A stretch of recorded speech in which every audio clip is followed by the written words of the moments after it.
to my good friend from beautiful California, Mr. Panetta. Thank you. Thank you, Ranking Member Boyle. Let me start off by commending the chairman for offering a budget resolution, which, despite being required by law, unfortunately has not been done in this committee since 2018.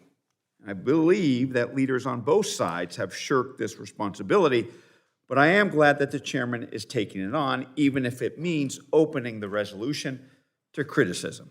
Now, before I get to my criticism of this resolution, let me commend the goal, one of the goals of this resolution, and that's the creation of a bipartisan fiscal commission, which I have called for as a steering member of the Bipartisan Fiscal Forum, led by my friends Representative Peters and Huizenga, but also as a member of the Problem Solvers Caucus. I do believe that the only way we will get our fiscal house in order and have the opportunity to make tough decisions is to create a bipartisan commission who can truly focus on reducing our deficits and restoring solvency of our trust funds. A commission which can give us the opportunity to look not just at spending, but also look at revenues and present to Congress a real plan on which we can actually have a real vote.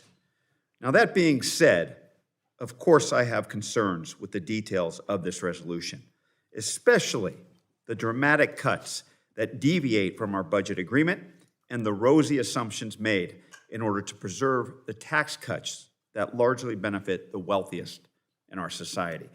I do, and I think many people up here on the dais, wish this would have been a bipartisan effort, and yes, wish it would have been presented much earlier instead of just days before a new fiscal year is set to begin.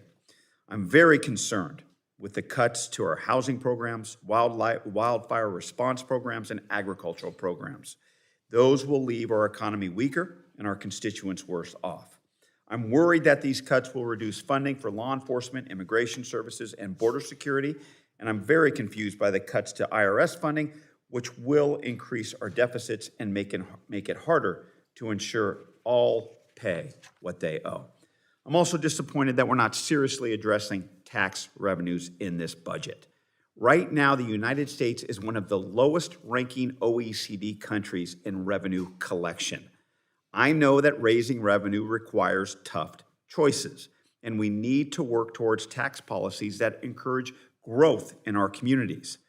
But we cannot reduce our deficits to a manageable level just by cutting spending alone. We need to have a serious discussion about where we can responsibly raise revenues. Contrary to the majority's projections, I do not believe that even these dramatic cuts will result in economic growth. We have seen this play out before, following the passage of the TCJA, which failed to deliver the income boost and revenue needed to pay for itself. Although I appreciate that we have a resolution, I'm very disappointed that it's just 10 days before we may be forced to shut down the government.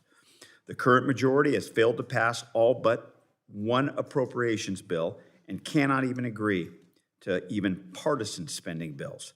So I urge Speaker McCarthy to work on bipartisan appropriation bills, which can actually pass the House, and a bipartisan continuing resolution, which can actually pass the Senate.